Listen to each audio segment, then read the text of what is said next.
Here's what our goal is. Our goal is to have the candidates speak for about 15 minutes, 15 to 20 minutes, and I'll do something, a jumping jack or something, and then I want you to take questions for about 15 minutes or so after that. And then once that's done, then we're going to have Tom Culver come up and introduce Kevin Stitt, who's running for governor. So I just want to, I'm going to talk just real quick to introduce Kathy.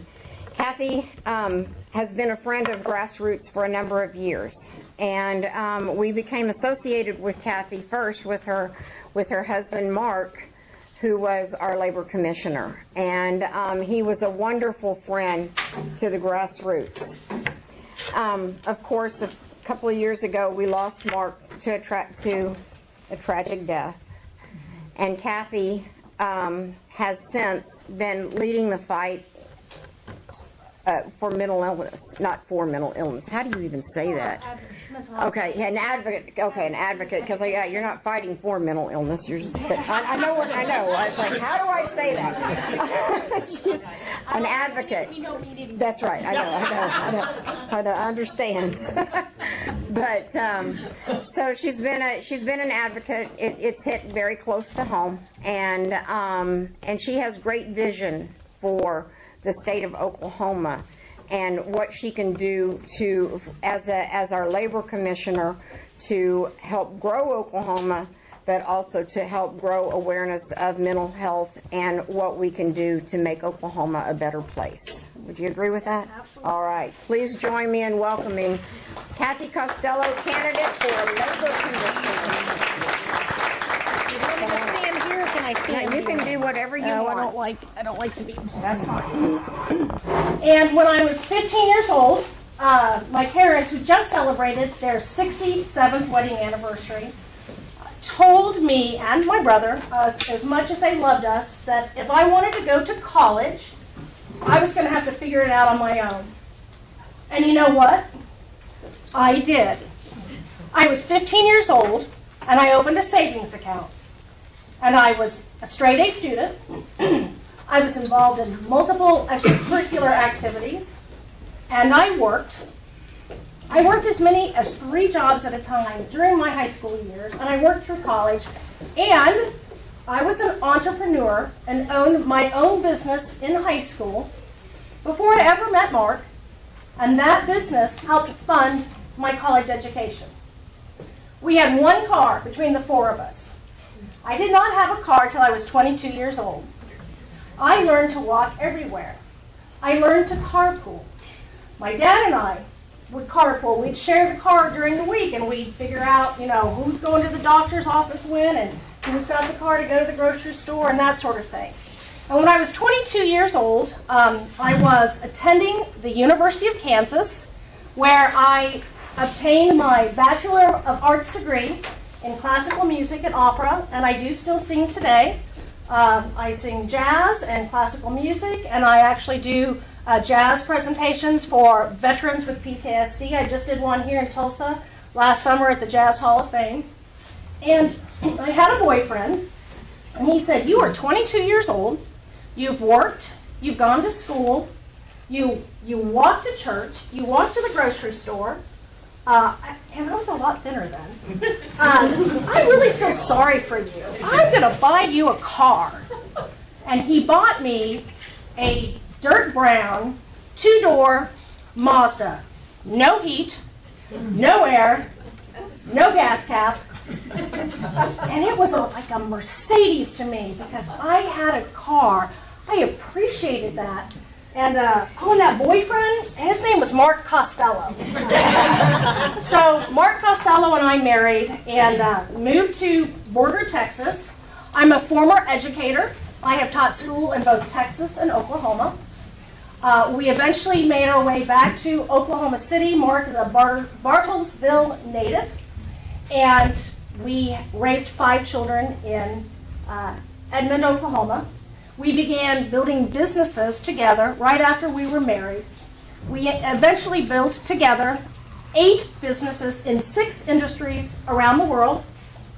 And international businesses. We had an office in Manchester, England, one in South Africa, one in Germany. USA Digital, which I am now presently the executive vice president of in running that business in Mark's absence. We had UK Digital. So we built businesses together, and in 2010, Mark decided to do something in his life that had been a lifelong dream, and that was to serve in public office. And he had looked at both the lieutenant governor's race and labor commissioner.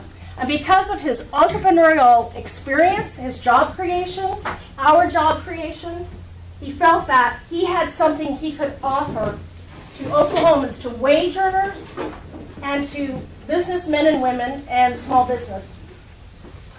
Mark ran, won the office, beat the Democratic incumbent by the largest margin in Oklahoma history, and ran again for his second term. But while we were raising our children, we encountered something that was a great sorrow for us, and that is the fact that our second oldest child and our oldest son, we have 3 sons and 2 daughters, has been diagnosed with paranoid schizophrenia for 10 years. Without going into a long story about mental health, because I only have a few minutes to talk about why I am going to be your labor commissioner, and you're going to be glad that you voted for me. Mark and I did everything we knew how to do within a broken system, with devotion and love. And Mark Costello loved his son. Our son had a paranoia, as many people with schizophrenia do, for some reason, about the government. Of course, I think we all are a little bit paranoid about the government right now, so maybe we all have a little schizophrenia. But we were at dinner in August of 2015 at a restaurant in Oklahoma City. Our son had announced to us that he had quit taking his medication. We immediately knew that that was worrisome because we'd been down that road before. And my son suddenly had a great fear that his dad was part of the FBI, that we were about to have him arrested, maybe hurt, tortured, the delusion in his mind, over a simple dinner. And he took out a knife and he repeatedly stabbed my husband to death. It was very awful. He slit Mark's throat and stabbed him multiple times, and I tried to stop my son. And my beloved spouse of nearly 34 years died in my arms. So that's the ugly story. So, if I was you, and I was a voter, and I'm sitting in your chairs right now, the question I would be asking, and I'm sure you're asking yourself right now, is why does Kathy Costello think that she should be the labor commissioner? Is it because we should feel sorry for her? She's a widow, have pity for her. And so I want everyone in this room and in this state right now to know I'm not asking for your vote. I do not expect your vote. I do not want your vote based on my tragedy. I am asking for your vote not based on the tragedy in my past, but because of my vision for the Department of Labor, and because I am qualified, I have the expertise, and I have the knowledge. So I'm going to talk about 3 things I think is important to be a competent, strong leader at the Department of Labor. There are 3 things: knowledge, understanding of job creation, and leadership. So what is my knowledge of the Labor Department? Well, it just so happens that I was married to the last elected Labor Commissioner, Mark Costello, and I've had a unique 5-year exposure to the Department of Labor. Mark and I had a very close relationship because we were business partners for 35 years, and we were life partners for almost 35 years. So my exposure to the Department of Labor meant that we discussed on a daily basis decisions that he encountered, major decisions. We discussed them because he trusted me. He trusted my input.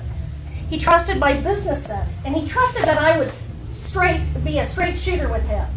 That I wouldn't give him a political answer, but I would give him an answer that I thought would be good for the state of Oklahoma. And we prayed about a lot of decisions that he made. And all the decisions that he made for the Department of Labor saved the state millions of dollars. And he did so even on issues that were not necessarily popular or establishment people did not back him on. So what other knowledge do I have of the Department of Labor? Well, you have got to know what the Constitution tells you that you should be doing as a labor commissioner. What are your duties? What are your responsibilities as a labor commissioner? And there's a law under the Constitution in Oklahoma. It's called Title 40. I've known this law really for about 7 years. And there's 4 articles. And without going into all of them, I'm going to touch on 2 briefly. Number 1, the labor commissioner shall foster, promote, and develop the welfare of the wage earner. That's a pretty broad statement. Foster, promote, and develop the welfare of the wage earner. So think about the impact of that statement. If you have the right person in that position, they can do great things for wage earners, for the economy, for job growth. If you have the wrong person in that position, it could become a bloated bureaucratic position. It could cause harm and overregulation to small business.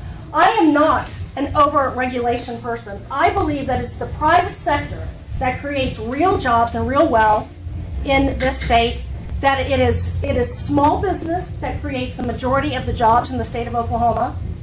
And I do not believe in overreaching government regulation. And I just had a discussion with somebody, an optometrist who's very involved with the Optometry Association today, and their fear of having somebody at the Department of Labor that might over-regulate them. And over-regulation strangles and chokes out job creation in small business. Another article, 1B3, states that the labor commissioner shall advance opportunities for the wage earner to profitable employment. I'm going to repeat that. The labor commissioner shall advance opportunities for the wage earner to profitable employment. Why do we work?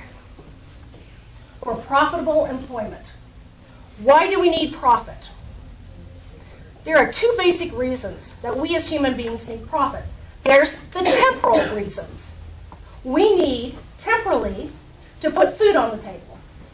We need to put a roof over our heads. You've got to put shoes on your kids' feet. Those are our temporal needs. Here's the second reason, and it's a very important reason. Work, labor, brings dignity to who we are as human beings. Almighty God has created us to be productive.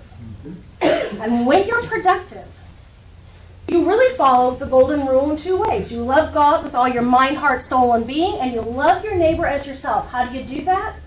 You use the talents that God has given you to work and be productive, and then you provide for your wife or your husband and your children. And then, in turn, when you work or you're a job creator, a job producer, you are providing jobs for your neighbors so they too can feed their families and take care of their children and their spouses. So that's a twofold thing. Ask a man who's been out of work for 6 months, has 3 kids and can't pay their mortgage, can't feed their children because they've been out of a job. And what that does to their dignity. And if any of you have ever been in that position, you may understand that. And what it does is it makes you feel hopeless. Helpless. Worthless. You know, we had a son with mental illness, and Mark and I noticed that with our son, the impact of a job and the dignity it brought to him actually helped in his treatment and healing process, because when he had a job, we noticed he was more apt to take his medication. He was more apt to go to church. He was more apt to see his doctor, go to NAMI support group, engage in relationships. Because whether you're just a citizen or you're somebody that's suffering with any kind of challenge such as mental illness, work brings dignity to who we are. My friends, this is important to me. I am not a career politician. I am not looking to climb a political ladder. I want to do something good for my Oklahoma neighbors. And I think that I have been uniquely placed with my experiences to be a good and competent labor commissioner. So the knowledge that I have of the Department of Labor is also that I know you do not have to be a career politician to be a successful and competent leader and a statesman serving the people. And I know this. How? Mark Costello was not a politician. He had never served in public office before, and yet he was one of the most efficient statesmen that we've ever had. So I could go on and on about the other duties of the labor commissioner. There are things like elevator inspection, carnival ride inspections, boiler inspections. There are burglar alarms and locks. You work with the burglar alarm and locks, which was under the Department of Health back in 2010, and they kind of go, this is an odd fit for us, and they ended up they interviewed other agencies and said, we'd like to be under the Department of Labor, which then had to be set by law by the legislature. So that's another article that you carry out the laws that the legislature puts forth for the labor commissioner. Another very interesting thing to consider is that Mark Costello and I started and paid for, out of our own pockets, a 501c3 called Workers' Comp, not Lawyers' Comp, because we had an adversarial workers' compensation program, which is something that you work with in the Department of Labor, started by Gene Stipe in 1948. Mark brought recognition to this issue. We paid for the swag and trinkets to promote the knowledge of this out of our own pockets. We didn't ask anybody at the state level to pay for it. We eventually got it passed through the legislature, and now we have a brand new title. It's Title 85A, a new administrative workers' compensation system. It's 130 pages. And yes, I have read every page. Great read. Very boring, but important, because I discovered in Section 20, Line 5, that the Labor Commissioner now has an ability and a responsibility to engage with rule changes with workers' compensation. Again, you have the right labor commissioner in there who is going to be user-friendly with small business to help businesses grow, which helps our economy grow. Or you can get somebody who has a big government mentality, a bureaucratic mentality, someone who may be interested in implementing more fines and more fees, and begins to destroy the relationship between the Department of Labor and small business and the wage earner. It can be detrimental. So these are important things that not a lot of people know about. So that's some of my knowledge of the Department of Labor. Also the Safety Pays program. It's a state program that is voluntary for businesses to come in and learn if they are needing to correct some things within their business to make sure they have safe equipment, their people aren't being exposed to bad chemicals, this sort of thing. As a labor commissioner, I would study the workers' compensation flags that are going up, and I would reach out to those people and say, I want you to come in, bring your employees, and learn about how you can have a safer environment so we can keep your workers' comp rates low and your people on the job working so they're safe. So that's some of my knowledge of the Department of Labor. The last thing is leadership. I've been around the political arena because of watching my husband for, the past 8 years or so. And I know that you hear, and you will hear in this election cycle, the word leadership. Well, I'm a proven leader. I have leadership ability. And I was sitting one day and thinking about what leadership is. And I'll tell you what I think leadership is. I think leadership is courage. True leadership. Courage to do the right thing. I think I have shown great courage these past 2 years. 10 weeks after the death of my husband, I testified before a Senate hearing committee about what happened in my family for 45 minutes, what the journey of having a loved one, a child with mental illness, does to a family and a community and a state. And I was very forthcoming with all of the ugly details of what happened on August 23rd. Because I found out that a bill had died in committee 3 years in a row that could help a person in an ongoing mental health crisis.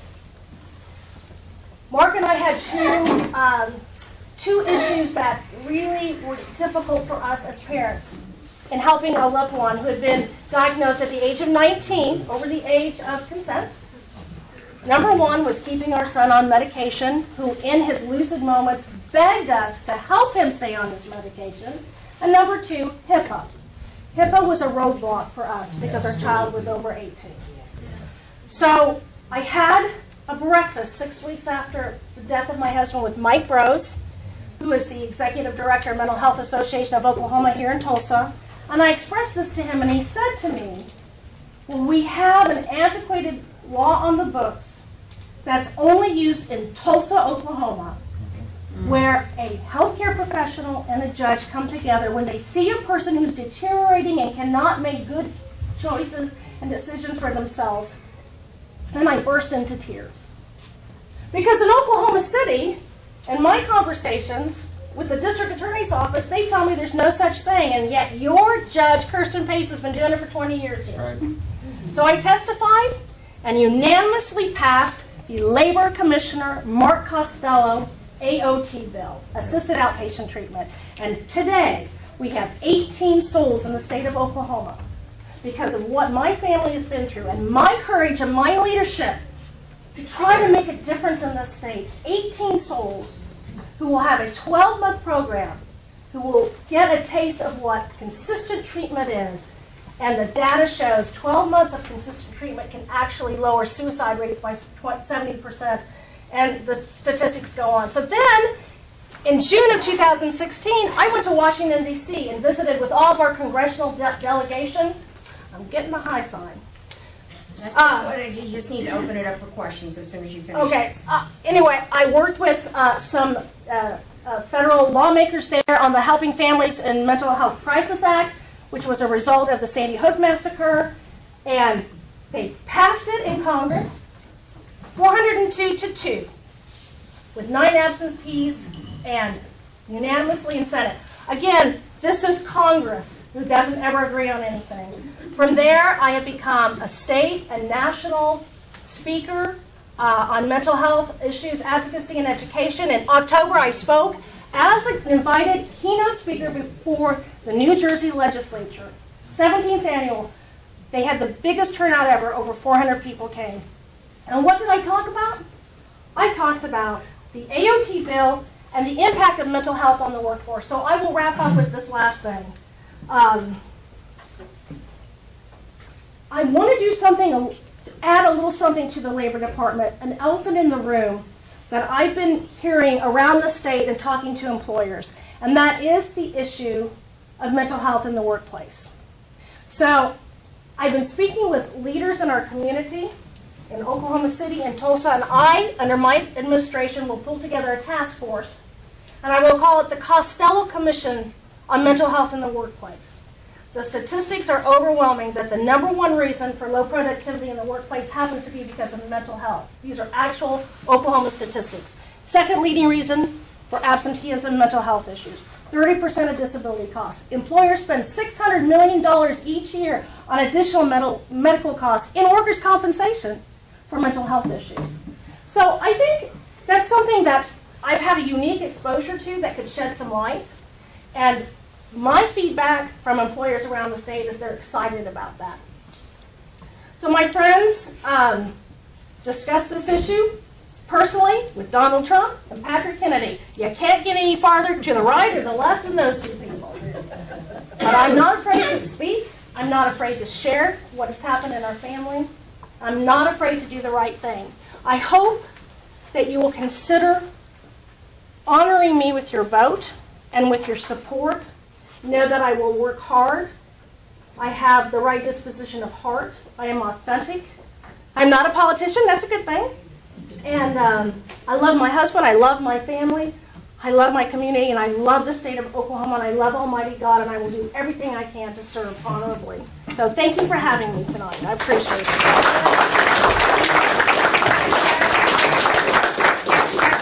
have for a few minutes for questions. Okay, but no hard questions. Yes, sir. What jobs have you held?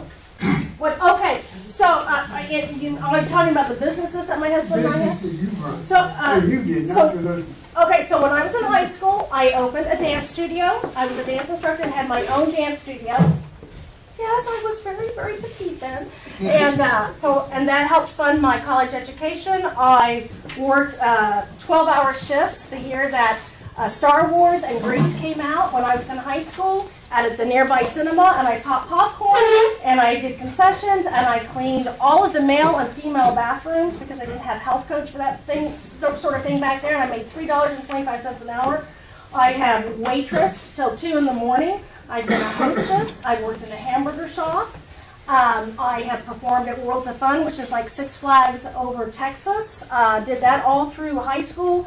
Drove back and forth from Lawrence, Kansas into Kansas City and performed there while I was seeking my degree. And then in the beginning of our marriage, Mark and I started an advertising company called New Pence Advertising. And then when we came to Oklahoma City, I was teaching school. Mark was selling siding and windows for Sears Windows and Siding. Came home one day and he said, I hate working for other people. I want to start my own siding and window company because I can make more money. But he didn't have any money. And guess what? Penny pinching, hardworking Kathy had $2,500. So I was the first venture capitalist. I was the first investor in the company. I said, here's $2,500. We started American Eagle Builders. I did the cold calls. I set the appointments. I confirmed the appointments. I handled the books, and I was the janitor at our first brick and mortar building. That company grew into construction, fire restoration. We did solarium additions, air duct cleaning, and then we got into software, which ended up taking us internationally. And now I have a long-distance company called USA Digital. I'm the executive vice president, and we do long-distance and switches. I tried to say that quickly. Yes? Well, the agency, Department of Labor, runs on a team. And I know that Mark had some great people. I know Jim Marshall goes back to Brenda Renault's first days. I understand you're still in contact with many of those people. I mean, you Yeah. right? Yeah, Could absolutely. you tell a little bit about that kind of consulting at least? I can't. You can! Okay, I will. No, but You got great friends. there were, one of the reasons Mark Costello was a brilliant businessman, and this businessman over here probably would agree with me, is when you know when to surround yourself with good people, and you're humble enough to know when somebody else knows more about a certain area, it's humility. And that's when you're successful. And he knew how to do that. And he knew how to do that at the Department of Labor. And he recognized and appreciated everyone's talents. And that's why he was a success at the Department of Labor, a success in our marriage. I mean, that's even how he worked in our marriage and our home, and a success in business. So, any other questions? Yes, ma'am. Back in July of this 2017, Oklahoma received an F from the National Safety Council for worker safety. Yes, that's true. Was that F deserved? No. What? No, I've actually read the report, because here's the thing. Our injury level is way below the national average, and they were deeming things like and I've looked into that, every workspace had to be a non-smoking workspace. We don't have that law here at every workplace. They were going by laws that aren't even available here.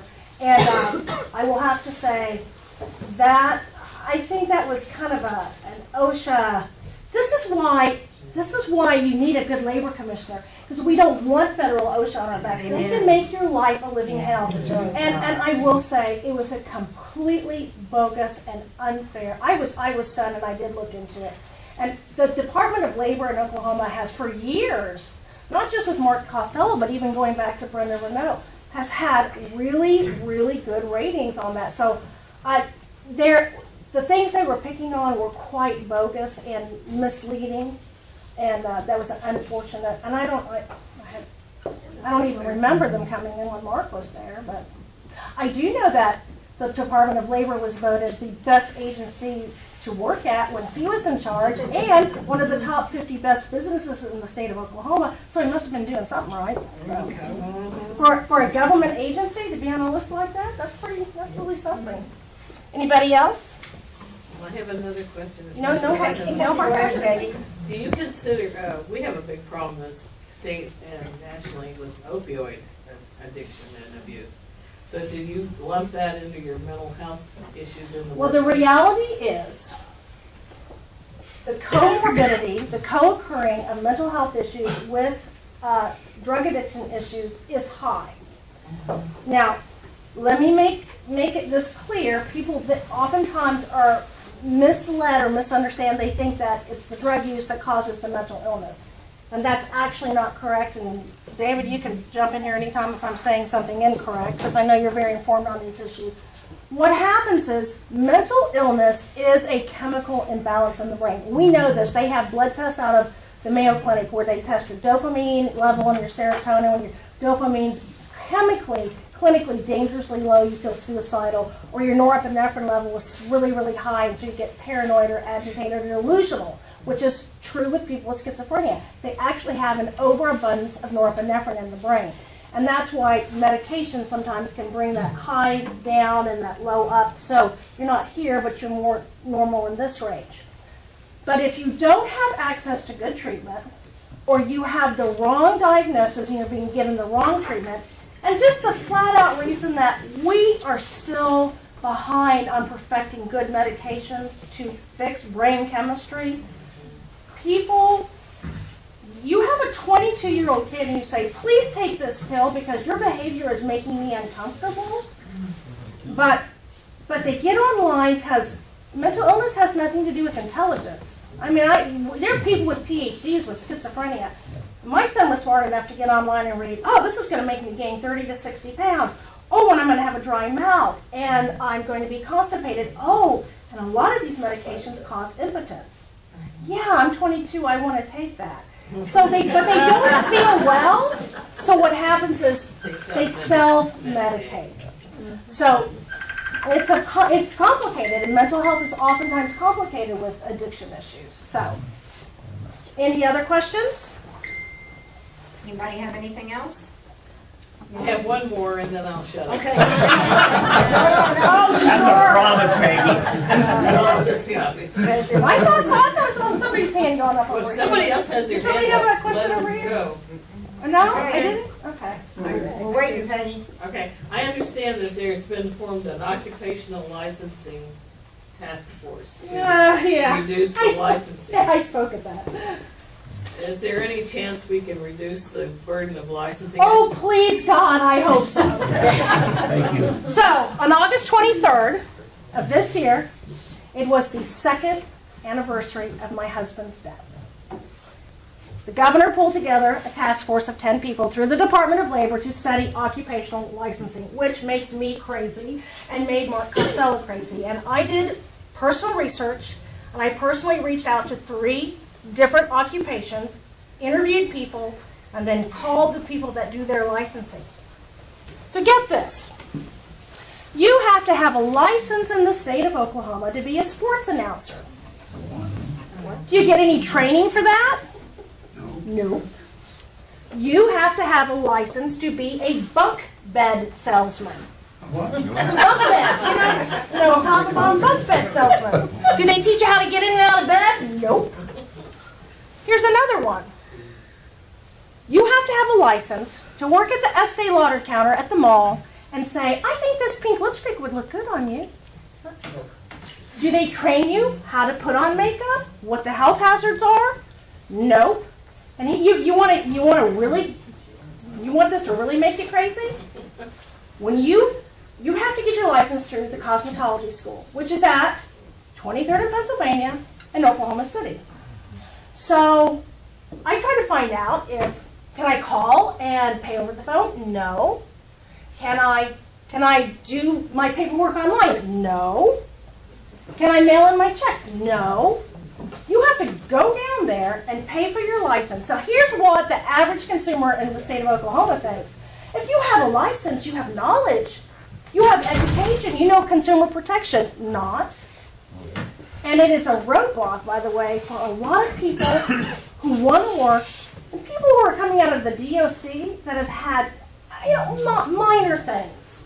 And they want to go to work, and a lot of the kind of occupations that they can be involved in oftentimes are skilled labor or blue, as they call blue-collar type jobs, but you have to have a license. But, if you have a felony and you can't get the license, you can't work. The number one reason for recidivism back into the DOC in the state of Oklahoma is no job, that's the first thing, and no housing. Similarly, and David, is this not correct? Number one and number two reasons for people having difficulty working their treatment plans with mental health? No job and no housing. Yep.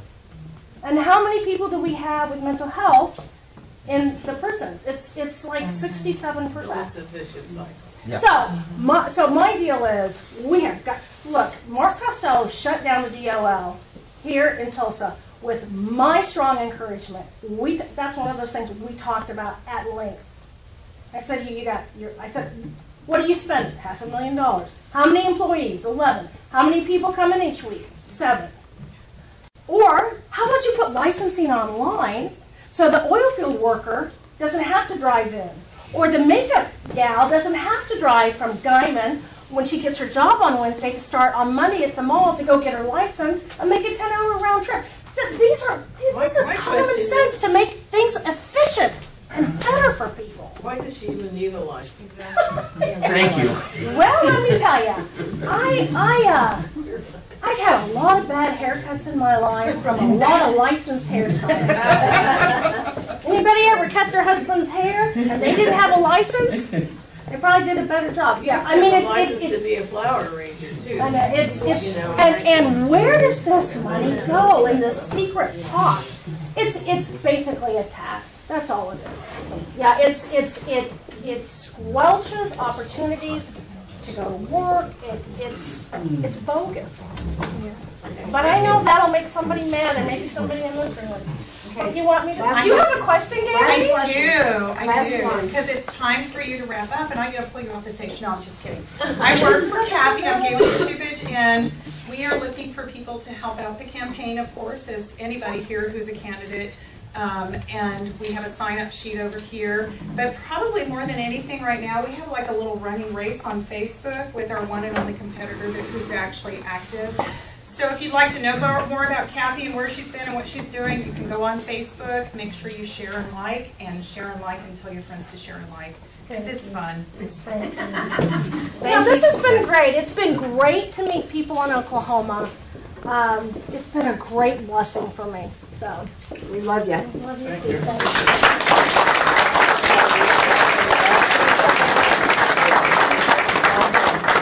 Thanks, everybody.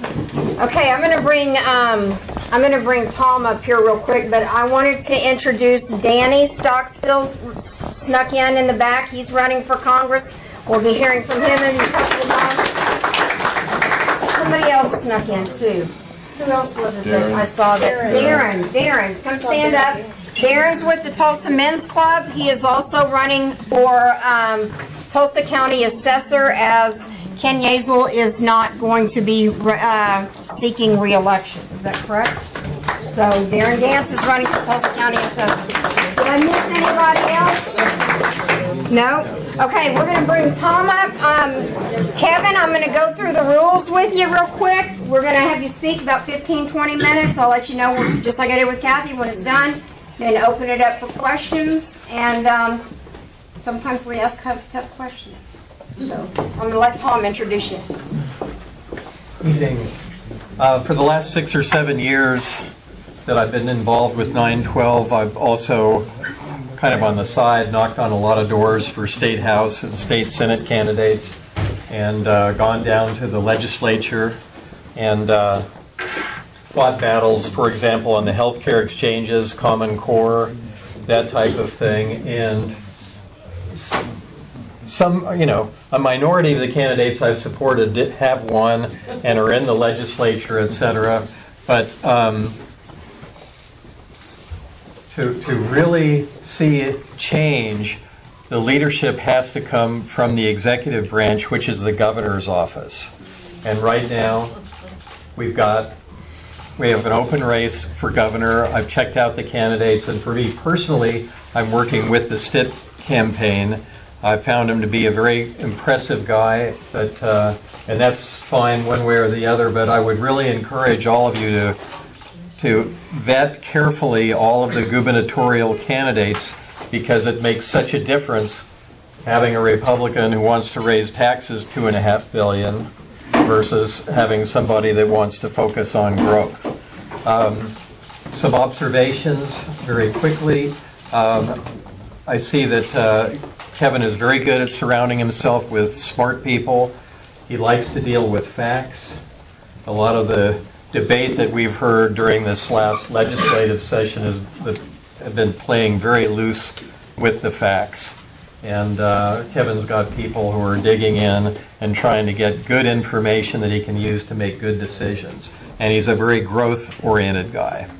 And I've got 2 kids that grew up here, got great educations, and now live in Texas because they think that there's more opportunity there. So I'd like to encourage you to listen and ask challenging questions, and I'll turn it over to Kevin.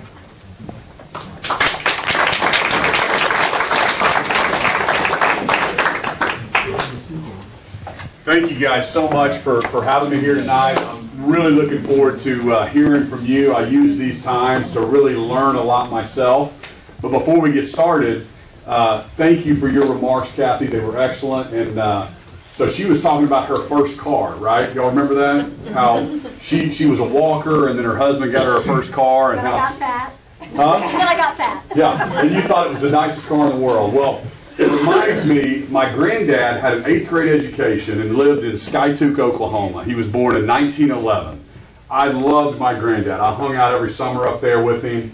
So he used to, when he was younger, he told me the story, they plowed with a horse and plow. Some of you guys might remember your grandparents doing that, right? He plowed 160 acres with a horse and plow.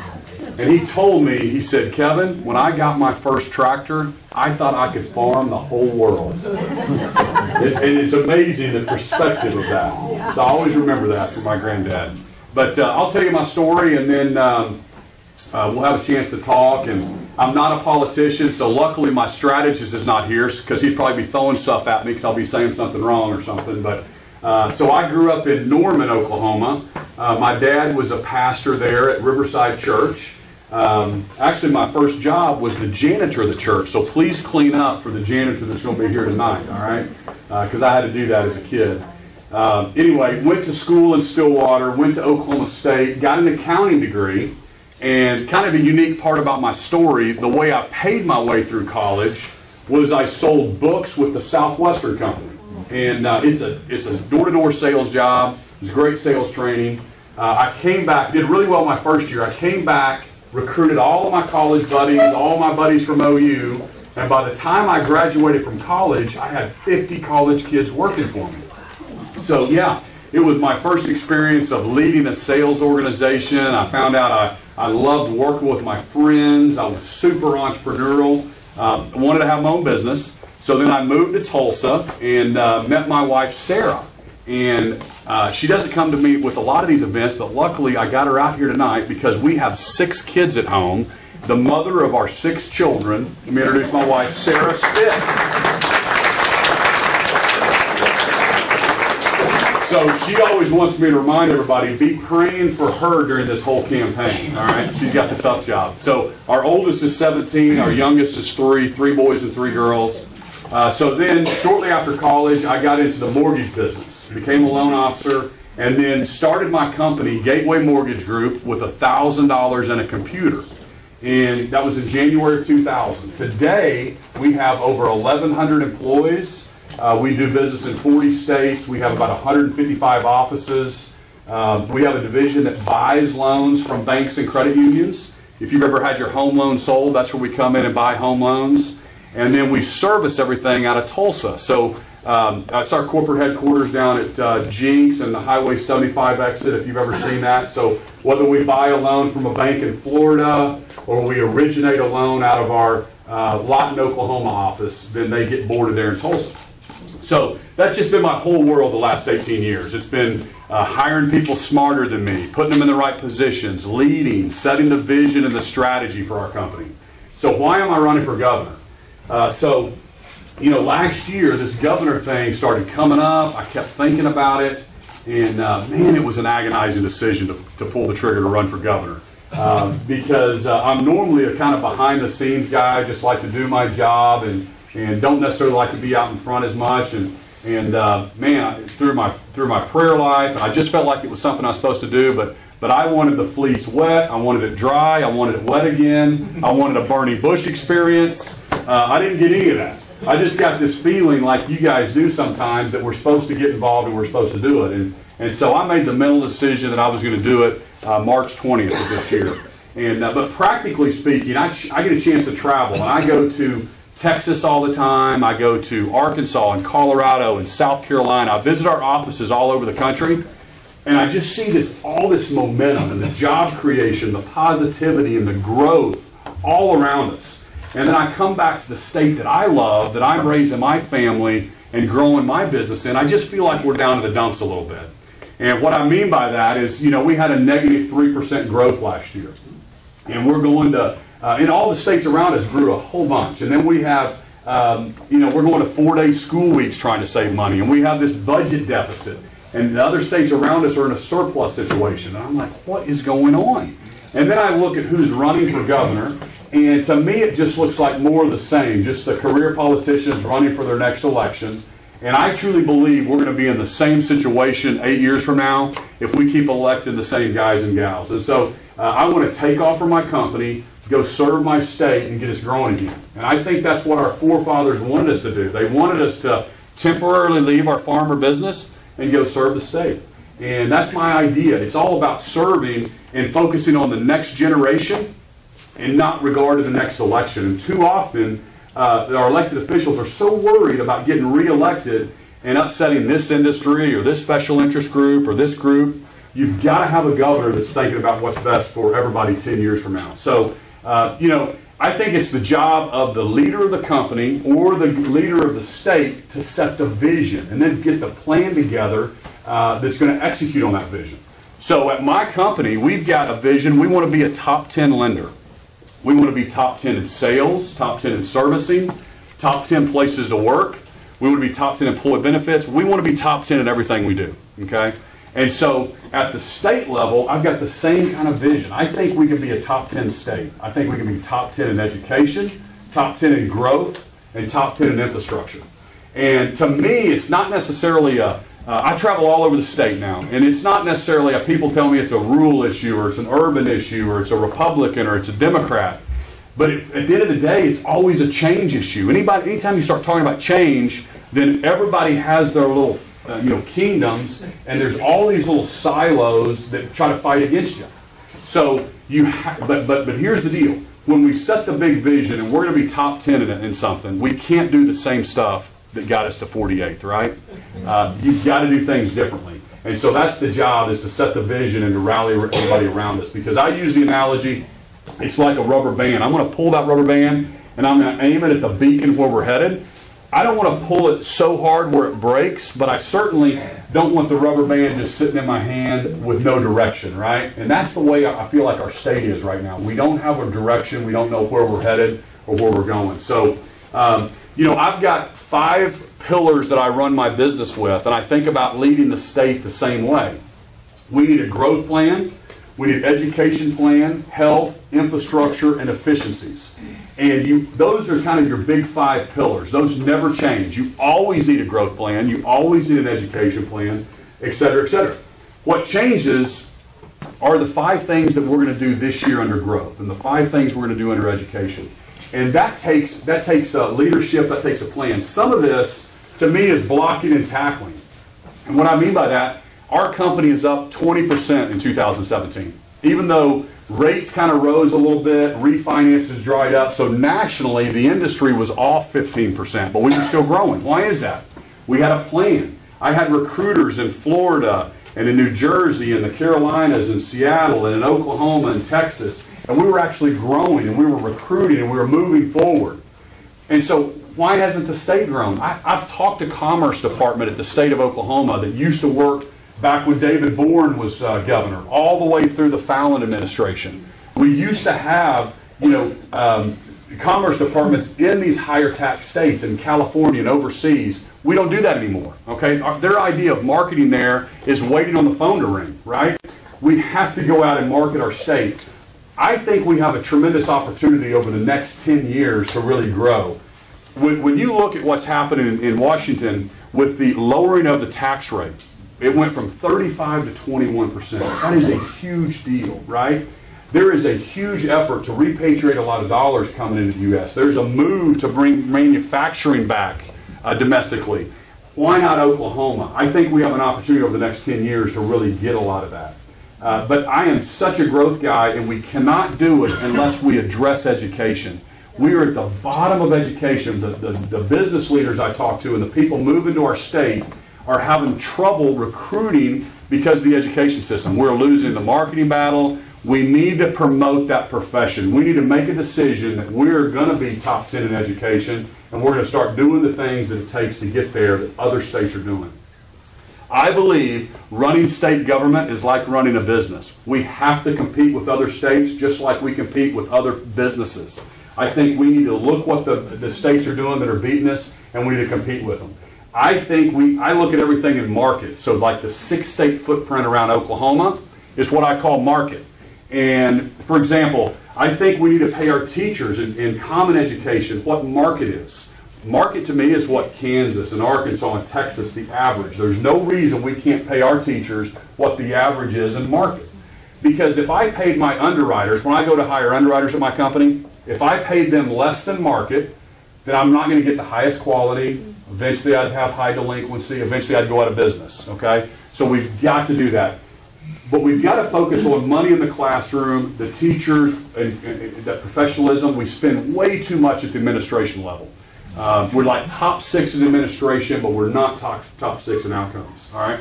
So the other way I think about things is efficiencies.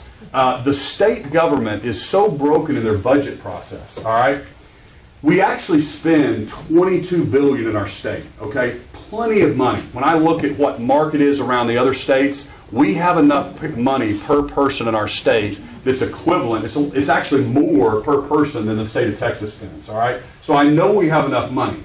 The problem is we only get to appropriate a very small part of that. We only get to appropriate about $6.5 billion. I want to give the legislature more control over the entire budget. They've got to be able to hold the agencies accountable, because if you think about it, the agencies come to the legislature and say, I need more money. All right. And the legislators are like, well, I mean, all right, well, let me look at your bank statement. Well, you can't really look at their bank statement. They won't bring it to you. They try to understand it. They try to ask the guy, that's running the agency, and they just kind of spin them in a circle, okay? It's very frustrating for them, and I know it's frustrating for all of us. So how do we fix that? There's so much information that hits the legislature or the governor. You've got to understand how to run a business, okay? So there's 120 different agencies of state government. I have 25 cost centers at my company. All right, so if you're running technology for me, are you good at IT? You bet. All right, good. I can tell you're an IT guy. So if you're running IT for me and you come to me and you say, Kevin, in 2018 I've got to hire 10 new people. And we've got to upgrade 400 computers this year. And we've got to buy this software, and this software, and this software. I just get spun in a circle. It's so much information. We already have 43 people in technology today. Are you sure we got to hire 10 more? Man, what are the 43 doing? Let me look at the job descriptions. Why do we have to hire 10 more? Let me look at the list of those 400 computers you think we have to upgrade this year. Surely we don't have to upgrade all of them. Can't we get another year out of them? You see what I'm saying? There's so much information for one person. It would take me 2 weeks to dig into his world. You just don't have the time. So what I have to do is I have to break every single department or agency down to a number and a metric, okay? So if you're running underwriting for me, and you're the head of underwriting, we underwrite about 3,000 home loans a month. So I take the underwriting cost center, divide it by 3,000, and come up with a number. For us, the number is $267. So it costs us $267 to underwrite a home loan. So then you can hire as many underwriters as you want this year. But remember what your metric is or your number, right? So next January, if we're closing 4,000 home loans, then of course you can hire more people. But if we're only closing 2,000 home loans, you've actually got to shrink, okay? That's a metric. That's what it's designed for. Why is that important? Because I look across all the different 120 agencies, and we have no idea, are they delivering services to us like they should? What is the mission of those departments? Are they working like they should, right? Because bigger budgets aren't always necessarily better outcomes. But government agencies always start here. They always want more and more. I've met with them. I've met with the Department of Health, and I've met with the Department of Environmental Quality and ODOT and all of them. They have some of them have 2,500 employees, some of them have 1,000, some of them have 500. And I ask myself, well, how many did they have last year? How many did they have the year before? Are they doing more perk tests now? What is the mission that we can measure them by? Because as conservative Republicans, we know we've got to deliver services to our citizens. We just want to do it efficiently and effectively, right?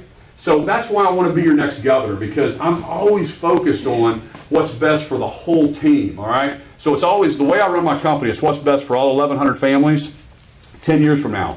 I'm not a guy that's in love with my IT department or my HR or my risk or my sales. I've got to break the ties and think about what's best for everybody. So the same thing I promise to everybody as I talk all over the state is I'm going to be your governor for all 4 million Oklahomans, what's best for the next generation. And without regard to this industry or this special interest group or this special interest group, that small change is going to move our state forward. So I don't want to take off from my company unless we can make a real difference and grow our state and change that trajectory. So let me be quiet for a second, and I want to open it up to questions and really want to hear what you guys are thinking. And thank you, by the way, for being here tonight. Yes, sir. You mentioned Department of Commerce. Would you abolish the Department of Commerce? I wouldn't use the word abolish, but I would use the word. We would definitely have other offices overseas and possibly privatize it. We have that now. No, we don't have any offices overseas. Seoul, South Korea? No. No? Nothing? No. But we would look at privatizing it like some other states have done, and we would open up offices in higher states areas, higher tax states, where I think we would compete very well. Like California, I think California is passing. We don't want them. There are some good companies there. Texas is turning blue because of California. You know, some of this is, I heard a story. You know, Texas just got Toyota world headquarters, okay, right? They just got that world headquarters. It moved from California to Texas. Here was the reason that they moved, all right? Because at the end of the day, this comes down to relationships, all right? So Toyota, obviously, is a Japanese company. The CEO of Toyota in Japan, when there was the tsunami, okay, came through, he was so offended that the governor of California did not call him to check on their well-being. The governor of Texas called to check on them and then asked them to move their headquarters. They moved it because he was so frustrated that they didn't call on him. Yes, sir. On higher ed, about 1/7 of our budget, appropriate budget, goes to them. And they just kind of give it off the top so that wealthy families get as much subsidy as poor families. Some would like to see that money turned into almost like a Pell Grant sliding scale. Would you like to reform the way we give money to higher ed, since we give so much? You know, I don't know if I would classify it as reform, how much money I want to give to higher ed, but I would look for efficiency. So, for example, at our company, we look at something called rent to employ. All right, we've got 155 different offices. We don't want to spend more than $650 per employee in rent costs. All right, because if I open up the Lawton, Oklahoma office, it would be foolish for me to spend $10,000 a month in rent and only have 2 employees there. Right? Because we just can't do enough loans to justify that. Why is that important? Okay, I'm going to talk about Common Ed for a second. When you look at Common Education, we have something like 550 different school districts. Some of them are very, very efficient. They spend $6 per pupil in administration costs. Some of them spend as much as $900 per kid in administration costs. It's that different. So you've got to look at the funding formula And I want to fund money in the classroom, and I want to fund teachers, and I want to fund outcomes and not the administration level, okay? So that's what I'd say on the common ed side. That when I look all across the state, nobody is aligning how we work and educate our workforce. We've got common ed, which is K through 12, then you've got career techs, they used to call them VOTEX when we were in high school, and then you've got higher ed, right?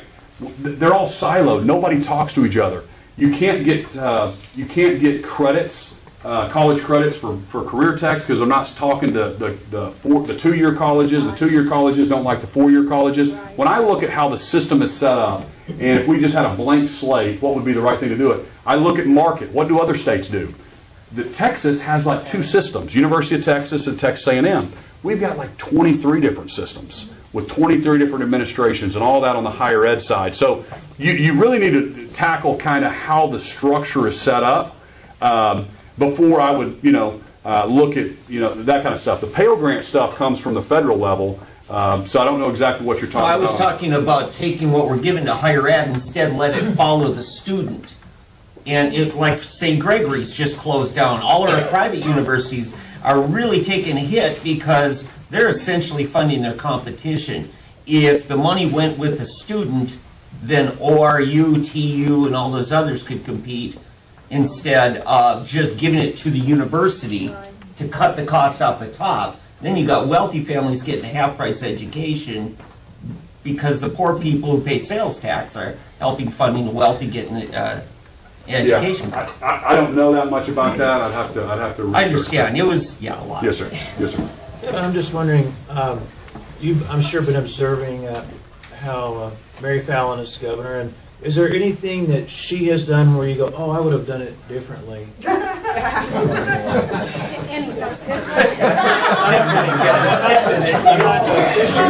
not fishing for criticism of her, but I'm just thinking, what does the governor really get to do, and are there things where, if you've been there, you would have done it differently? Yeah, and I think they're all nice folks up there. They're great. I just don't think the guys that got us in this mess can get us out of it. I think we need fresh ideas, fresh leadership. So, when I've called, I can't do Gateway by myself, my company, and you can't do your company by yourself, and I can't do government by myself. It's going to take all of us to work together. And I'm calling all the House reps. I've called all 101 of them and all the senators, and I've been having lunch with them and dinner with them and meeting with them. And I ask them, if I'm fortunate enough to get there, how can I do a better job? And they all tell me, Kevin, have a plan and meet with us. Come hang out with us on the 4th floor. The first time that they hear about the agenda for the year is in the State of the State address, okay? That's the wrong way to lead. Basically, if we're all in a board together and we're rolling out the new plan for the year, I don't just come to tell you what it is and throw it on the table. We are going behind the scenes, and I'm meeting with you and hearing your heart. You're hearing mine. We're talking and we're talking and we're talking behind the scenes. So it's just a formality when we roll it out. We all are in agreement on what we're going to do. And it's back to the 5 pillars. We're already planning on what we're going to do on the 5 things in growth and education and et cetera. Because I've got to work with the House members and the senators, and we've got to do this thing together. Yes, ma'am. In the hypothetical situation that our teachers' salaries were raised up to be, equivalent to the 6 states around us, what do you think the effect would be?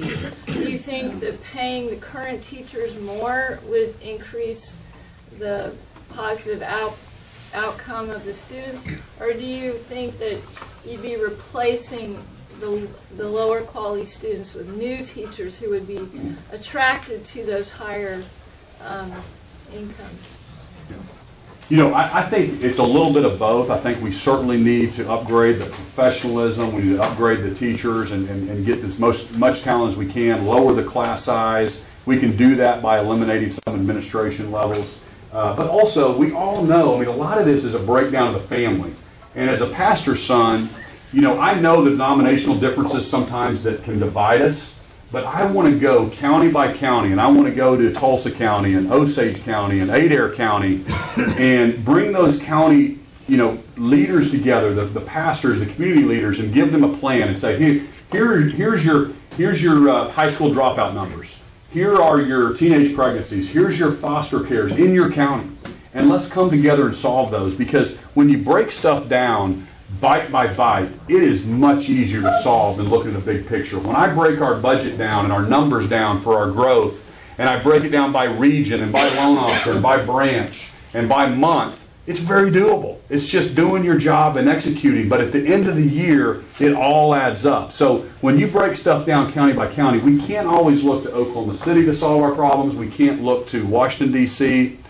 We need to help the family, and we need to come together as a community and fix some things. Why do you think it is that we look at charter schools, who oftentimes, going along with your question, charter schools teach with less money, like the KIPP school in Oklahoma City, yet their outcomes are fantastic. So this is not a money issue with them. I was speaking with somebody earlier this week, working with charter schools, and they said money is really not the issue, and they would like to see education be more on the local level, because what you need in rural Oklahoma is not what you need in Tulsa, which is not what you need in downtown Oklahoma City or the Oklahoma City Public or Edmond. Everybody has a different need, and those towns that on the local level work with that. I mean, these charter schools, they're turning out great outcomes with a lot less money. So I think we need to look at that. There's got to be 100%. I love choice, whether it's homeschool. My wife was homeschooled all the way through. I went to Norman High School. Whether it's charter school. My kids for 16 years. Did you really? Yes, I did. I love that. Yes, ma'am. You gave a definition today on the radio of conservatism as being limited government with efficient production. My definition of conservatism is a little different. I believe that each level of government, whether it's city, county, state, or federal, each level has core responsibilities or core duties to perform. And government gets in trouble financially when they try to do things that are outside that core responsibility group. And a great example of that is Kathy Taylor. When she was mayor of the city of Tulsa, when she realized she didn't have enough money in the bank to meet the next payroll, she quit. And Mr. Bartlett came in to a mess. And they got a private citizen to fund the KPMG study and discovered that the city of Tulsa was doing over 1,000 things it had no charter to do. So my question to you is, are you willing to look at what the state government is doing, and are you willing to pare it back to the core essentials it's supposed to perform and start cutting out all this other stuff that's going on that's just a drain on the government? I mean, we have 500 boards, commissions, and authorities. Yeah, absolutely. I mean, sorry, we've got tons of boards and commissions. We need to have the governor needs a little more control, because, like the Department of Health issue, there's $32 million that disappeared, right? Just misappropriated since 2011. And here's the deal: everybody's doing this. The auditor's doing this, and the board members are doing that, and the agency director, and they're all just. First thing you learn in business, somebody's got to be accountable. You're responsible for this, and you're responsible for that. I talked to the chief of staff for Keating, and he said we could change one law that would make all the difference. The governor needs the ability to remove board members. So if you want somebody to have control over what's happening in these agencies, you've got to give them a little bit more control about who they hire. It takes a long time to learn how to hire the right people and put them in the right positions. When I first got and started my business, I hired all my college buddies, and I'm like, these are the worst people to hire. I got to hire people process-oriented, more smarter than me. And so you've got to, when the governor appoints that board member, then they're there for their term of 7 years, and you have no control of who they're hiring. You've got to have that threat to be able to remove somebody, to have the right people on there. And then you want to bring the right people in those different agencies. I also like what Texas did. Texas has a 12-year sunset provision. So every 12 years, there's an outside audit firm comes in, make sure where's the duplications of services. You have to redefine and make sure that we still need that. It's back to that metric. If we don't need it, I'm going to get rid of it. We do that in the private sector, and we're going to do it at state government as well. Well, Mr. Stood, by the Oklahoma Constitution, the governor and the government does not have the right to audit higher education in the state. And that is a money pit that is never ending, and we have no right to have an audit of the books. And we need to change the Constitution. Thank you. Yeah, that's so easy. I have something. Yes, sir. He's been raising his hand the whole time. Sorry. I have a twofold question. Oklahoma's in the red. What recommendations would you have to get us out of the red? And the second part of the question is, what are your feelings about legalizing marijuana? Yeah. So, you know, we have been way too reliant on two cyclical industries, the oil and gas and the ag industry. I love those industries, but it's time for us to diversify. It's time for us to do what other states have done. We have got to broaden our tax base, all right? We shouldn't have been budgeting on $100 oil and then when it goes down. So I wouldn't be in this situation if we were here. But again, you've got to be able to move money around. And when I look at the overall budget, some agencies need funding, some agencies are overfunded. We've got to be able to move money around. No, I'm not for legalizing marijuana. So, to expand on that, you know, I think it's illegal federally. Recreational marijuana use is not the right thing for our state. I think you look at Colorado, you look at things that they've done and they've gone through. Until it's legal nationally, I think there's too many unintended consequences for our state, the banking system. There's all kinds of consequences if it was legalized here. Yes, ma'am. 2 questions. Most of us here listen to KFAQ, so we've heard you, at least I have, twice you've been on there. And PC has brought up several times, and I was hoping he would ask you today. We all know that Speaker McConnell came to town not long ago and had a private meeting, or secret meeting, as PC says, and that one of the gubernatorial candidates was there. Was that you? That's one of my questions. No, I was not there. Okay. That was the lieutenant governor. And then the second question is the businessman who came out today, or what is it, Steps for something? Stepping Up Oklahoma. One of their suggestions, or 2 of their suggestions I get, is to raise our gas and cigarette tax. And what do you income feel tax. about that? I don't smoke, so I don't. That's not going to Yeah. Taxes are the answer. Yeah. You know, I'm not for new taxes. I think we need to, again, like I said, get control of the overall budget, put the metrics in place, audit those agencies, make sure we're as efficient as possible. And then if we need, there's all kinds of tax credits, but I'm also for fairness. So if we need to be fair with industries, I would never pick on one industry over another. I'd be fair with everybody. There's too many industries getting tax credits and tax breaks. I had no idea. I've had my head down, growing my business, running my company. I did not realize that I could hire a lobbyist, write my own legislation, go get it passed that benefited me and my industry. And too often that's what's happening. And we need a governor that can kind of know what's happening. These people are pitching their book at you, and there's always these unintended consequences, and we've got to have somebody that's thinking about what's best for all 4 million Oklahomans, moving us to the next level. How about state agencies hiring their own lobbyists to get more money for their state using agencies? state funds. Yeah, that is just ludicrous. That's craziness. What she's saying is there's a lot of agencies that hire their own lobbyists that then come back and lobby, you know, and then we had one agency sued another agency. And I'm like, that's like my HR department suing my IT department. I'm like, this does not make sense. And then they give money Yes, ma'am. to Sorry. candidates. I just want you, I know that you heard, or you've had some discussions, I'm sure, on today when Step It Up Oklahoma came out of their plan. And I would like for you to expound on how you feel about their plan, what you like and what you don't like. I have not looked at their plan. It just came out today. Yeah, I have not looked at their plan yet. So you'd have to tell me what it says. What about the question that Representative Wright wants to lower our threshold to 60%? Yeah, like I said on the radio this morning, you know, I think it takes leadership, and I don't want it to be easier to raise taxes. I think if we need more revenue, then the governor needs to go through and be able to work with the legislature, and you got to have 75%. The people were very clear on they wanted it to be very difficult to raise taxes, and the answer, I just don't think government can spend their money better than you can and better than I can. So, Yes, I like that. One more question, and then we'll have him. Yes, sir. And kind of a two-part on education, correction. about 8-9 years ago, I was doing a new career with the Tech for a 3-year period, and all the local college, OSU, OU,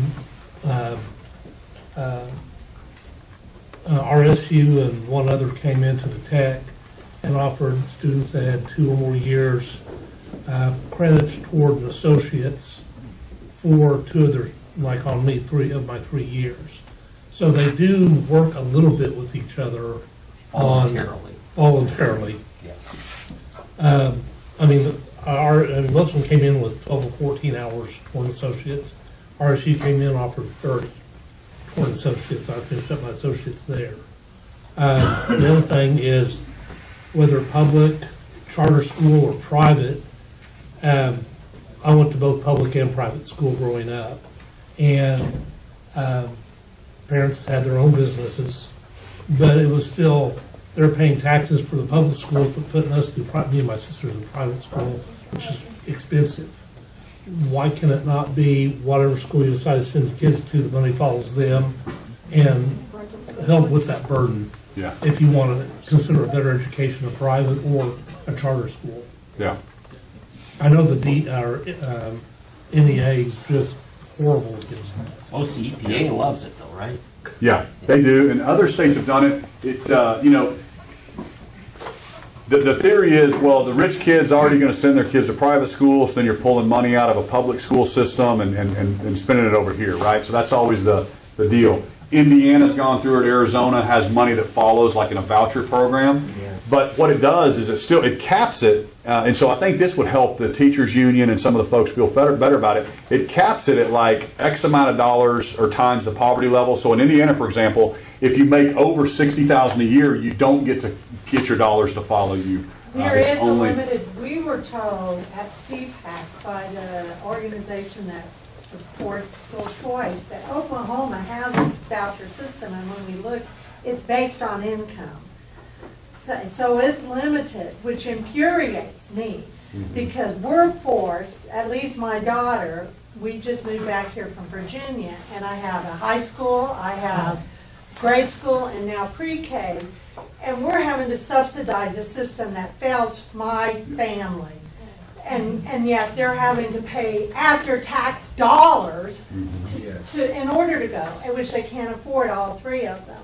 So it's unfair, I think, that you have a limited, welfare program that's a voucher system, and the rest of the populace is being penalized. Yeah, I agree. Well, in closing, I want to thank Rhonda and Tom so much for having me here, and all of you guys to come out on a Thursday night. And my last thing that I'll say is my opponents have set up kind of foundations in dark money. Some of my opponents have. So then if you look at who funds them, then they can raise unlimited amount of money from these different foundations, right? Can you introduce them to me?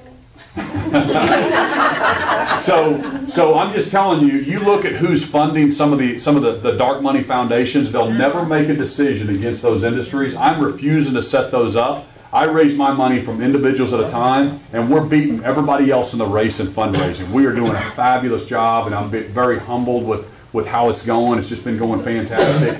But I don't want any appearance that I can't make the right decision for all of Oklahoma when I get there. And so I'm refusing to set up those kind of foundations. And I appreciate you guys, how inquisitive you are and how involved you are in the community, because I'm going to be asking you to come join me and serve with me on different boards and commissions. It's going to take all of us to turn our state around. And so we can do it. I know we can. And the voting is in June 26th. And let's go win this thing.